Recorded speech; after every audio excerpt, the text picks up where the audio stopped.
कुदरत के निशान, अल्लाह की महानता के संकेत। आज हम इस्लामिक परंपरा में कुदरत के उन निशानों के बारे में जानेंगे जो अल्लाह की महानता, उनकी अक्लमंदी और रहमत को दिखाते हैं। ये निशान हमारे चारों तरफ हैं, आसमान की चौड़ाई से लेकर जमीन की गहराई तक, एक छोटे से बीज से लेकर विशाल पेड़ तक। कुरान, जो अल्लाह का आखिरी पैगाम है, बार बार हमें इन निशानों के बारे में सोचने के लिए कहता है। कुरान में लिखा है, क्या ये लोग ऊंट को नहीं देखते कि उसे कैसे बनाया गया, और आसमान को कि उसे कैसे ऊंचा किया गया, और पहाड़ों को कि उन्हें कैसे गाड़ा गया। कुरान 88:17-19।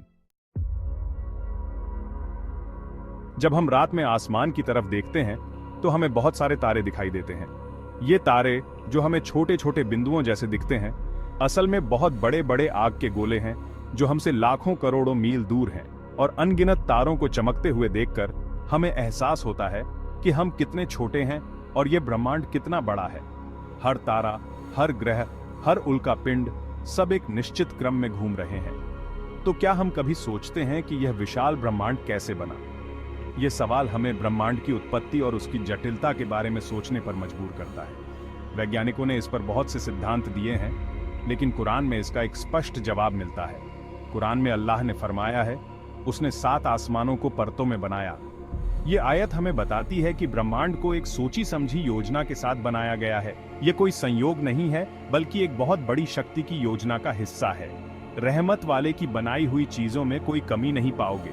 कुरान मार्च 4:67।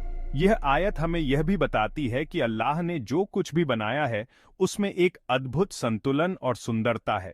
चाहे वह प्रकृति हो, चाहे वह ब्रह्मांड हो, हर चीज में एक अलग क्रम और जटिलता है। यह आयत हमें इस ब्रह्मांड की शुरुआत और उसके अद्भुत क्रम के बारे में सोचने पर मजबूर करती है। जब हम इस पर विचार करते हैं तो हमें समझ आता है कि यह सब कुछ एक बहुत बड़ी योजना का हिस्सा है। अरबों खरबों तारे, ग्रह, उल्का पिंड, सभी एक निश्चित क्रम में घूम रहे हैं। हर एक चीज का अपना एक रास्ता है, अपनी एक गति है जो अल्लाह ने तय की है। यह सब कुछ एक अद्भुत संतुलन में है, जिससे हमें पता चलता है कि इस ब्रह्मांड का हर हिस्सा एक दूसरे से जुड़ा हुआ है। हर एक चीज का अपना एक रास्ता है, अपनी एक गति है जो अल्लाह ने तय की है। ये गति और रास्ता इतना सटीक है कि अगर इसमें जरा सी भी गड़बड़ी होती तो पूरा ब्रह्मांड असंतुलित हो जाता। अगर इस ब्रह्मांड को बनाने में जरा सी भी गलती होती तो यह पूरा का पूरा सिस्टम बिखर जाता। यह हमें यह समझने में मदद करता है कि इस ब्रह्मांड की संरचना कितनी जटिल और सटीक है। सूर्य, चंद्रमा, तारे सभी अपनी अपनी जगह पर हैं और एक दूसरे के साथ मिलकर चल रहे हैं। यह सब कुछ एक अद्भुत संतुलन में है, जिससे हमें एहसास होता है कि इस ब्रह्मांड का हर हिस्सा एक दूसरे से जुड़ा हुआ है। यह ब्रह्मांड अपनी विशालता और जटिलता के साथ अल्लाह की महानता का एक जीता जागता सबूत है। यह हमें यह भी याद दिलाता है कि हम एक ऐसे महान और शक्तिशाली बनाने वाले की बनाई हुई चीजें हैं जो हर चीज पर पूरा नियंत्रण रखता है। यह हमें याद दिलाता है कि हम एक ऐसे महान और शक्तिशाली बनाने वाले की बनाई हुई चीजें हैं जो हर चीज को नियंत्रित करता है। यह हमें यह भी सिखाता है कि हमें इस ब्रह्मांड की हर चीज का सम्मान करना चाहिए और उसकी कद्र करनी चाहिए, क्योंकि यह सब कुछ एक बहुत बड़ी योजना का हिस्सा है। जीवन और मृत्यु, यह 2 ऐसी सच्चाइयां हैं जिनसे कोई भी नहीं बच सकता। यह एक ऐसा चक्र है जो हमेशा चलता रहता है और हर जीवित प्राणी को इसका सामना करना पड़ता है।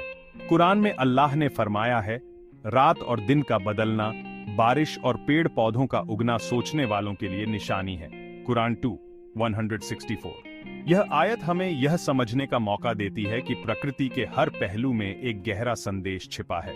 यह आयत हमें प्रकृति के चक्रों के बारे में सोचने का संदेश देती है। प्रकृति के इन चक्रों में जीवन और मृत्यु का चक्र भी शामिल है, जो हमें यह सिखाता है कि हर चीज का एक समय होता है और हर चीज का अंत होता है। जैसे रात के बाद दिन और दिन के बाद रात आती है, वैसे ही जीवन के बाद मृत्यु और मृत्यु के बाद जीवन आता है। यह एक लगातार चलने वाली प्रक्रिया है जो कभी नहीं रुकती। एक बीज जमीन में डाला जाता है और यह बीज एक नए जीवन की शुरुआत का प्रतीक है। वह अंकुरित होता है, पौधा बनता है और धीरे धीरे एक मजबूत पेड़ बन जाता है। फिर उस पर फल और फूल आते हैं। यह जीवन की पूर्णता का प्रतीक है जब एक पौधा अपने चरम पर होता है। फिर वह पौधा सूख जाता है और यह हमें याद दिलाता है कि हर चीज का अंत होता है। उसका बीज फिर से जमीन में गिरता है और यही सिलसिला फिर से शुरू हो जाता है। ये चक्र हमें सिखाता है कि जीवन और मृत्यु एक दूसरे से जुड़े हुए हैं और एक के बिना दूसरा अधूरा है। ये जीवन और मृत्यु का चक्र हमें अल्लाह की असीम शक्ति और उनके अद्भुत नियंत्रण का एहसास कराता है। यह हमें यह भी सिखाता है कि हमें हर पल का सम्मान करना चाहिए और जीवन को पूरी तरह से जीना चाहिए। वही जीवन देते हैं और वही मृत्यु देते हैं। यह हमें यह समझने का मौका देता है कि जीवन एक अनमोल उपहार है और हमें इसे संजोना चाहिए। अल्लाह ने इस दुनिया को कई रंगों, रूपों और खुशबुओं से सजाया है। कुरान में अल्लाह ने फरमाया है, अलग अलग भाषाएं, रंग और प्रजातियां अल्लाह की रचनात्मक शक्ति के संकेत हैं। कुरान 30:22। हमें अपने आसपास देखना चाहिए। पहाड़ों की ऊंचाई, समुद्र की विशालता, जंगलों की हरियाली, फूलों की सुंदरता, पक्षियों की आवाजें, ये सब अल्लाह की कलाकारी के नमूने हैं। हर एक जीव में, हर एक चीज में अल्लाह की कलाकारी दिखाई देती है। अल्लाह ने हर चीज को एक अलग रूप और रंग दिया है। क्या यह सब संयोग से हो सकता है? नहीं, यह अल्लाह की असीम शक्ति और उनकी अद्भुत रचनात्मकता का प्रमाण है। पानी जीवन का आधार है और अल्लाह ने इस धरती पर पानी का एक अद्भुत चक्र बनाया है। कुरान में अल्लाह ने फरमाया है, वह आसमान से पानी बरसाता है, इससे पीने का पानी मिलता है और जानवरों के लिए घास उगती है। कुरान 16:10। इंसान अल्लाह की सबसे अच्छी रचना है। कुरान में अल्लाह ने फरमाया है, अल्लाह ने इंसानों को सबसे अच्छे रूप में बनाया। कुरान 95:4। समय एक अनमोल चीज है जो लगातार बीत रहा है।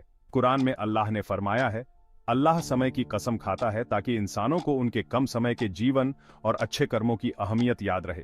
कुरान 103:13। अल्लाह ने इस दुनिया को एक नाजुक संतुलन पर बनाया है। यह संतुलन प्रकृति के हर पहलू में देखा जा सकता है, चाहे वह पहाड़ों की ऊंचाई हो या नदियों की गहराई, हर चीज एक दूसरे से जुड़ी हुई है। कुरान में अल्लाह ने फरमाया है, इंसानों को संतुलन बनाए रखने और दुनिया को बर्बाद न करने के लिए कहा गया है। कुरान जुलाई 9:55। यह आदेश हमें याद दिलाता है कि हम इस धरती के रक्षक हैं और हमें इसे सुरक्षित रखना है। धरती पर रहने वाले सभी जीव एक दूसरे पर निर्भर हैं। हर जीव का अपना एक खास स्थान है और वे सब मिलकर इस पारिस्थितिक तंत्र को बनाए रखते हैं। अगर एक भी जीव खत्म हो जाए तो इसका असर पूरे तंत्र पर पड़ता है। पौधे प्राणवायु छोड़ते हैं जो जानवरों के लिए जरूरी है। यह ऑक्सीजन हमें जीने के लिए जरूरी है और पौधों के बिना हम सांस भी नहीं ले सकते। और जानवर कार्बन डाइऑक्साइड छोड़ते हैं जो पौधों के लिए जरूरी है। यह एक ऐसी निर्भरता है जो इस पारिस्थितिक तंत्र को संतुलित रखती है। यह पारिस्थितिक तंत्र का संतुलन अल्लाह की असीम बुद्धिमत्ता और उनके योजनाबद्ध तरीके से काम करने की क्षमता का प्रमाण है। यह संतुलन हमें यह भी सिखाता है कि हर छोटी से छोटी चीज का भी कितना बड़ा महत्व है। अगर इस संतुलन में जरा सी भी गड़बड़ी होती है तो पूरी दुनिया पर इसका बुरा असर पड़ता है। प्राकृतिक आपदाएं, जलवायु परिवर्तन और प्रदूषण इस संतुलन को बिगाड़ सकते हैं और हमें इसके परिणाम भुगतने पड़ सकते हैं। हमें अल्लाह की इस नाजुक व्यवस्था का सम्मान करना चाहिए और पर्यावरण की रक्षा करनी चाहिए। यह हमारी जिम्मेदारी है कि हम अपने कार्यों से इस संतुलन को बनाए रखें और आने वाली पीढ़ियों के लिए एक सुरक्षित और स्वस्थ पर्यावरण छोड़ें। जब हम रात में आसमान की तरफ देखते हैं तो हमें बहुत सारे तारे दिखाई देते हैं जो अपनी अपनी जगह पर चमक रहे होते हैं। कुरान में अल्लाह ने फरमाया है, हर खगोलीय पिंड अपने तय रास्ते पर चलता है। यह अल्लाह के नियंत्रण को दर्शाता है। कुरान 36:40। एक बच्चे का जन्म किसी चमत्कार से कम नहीं है।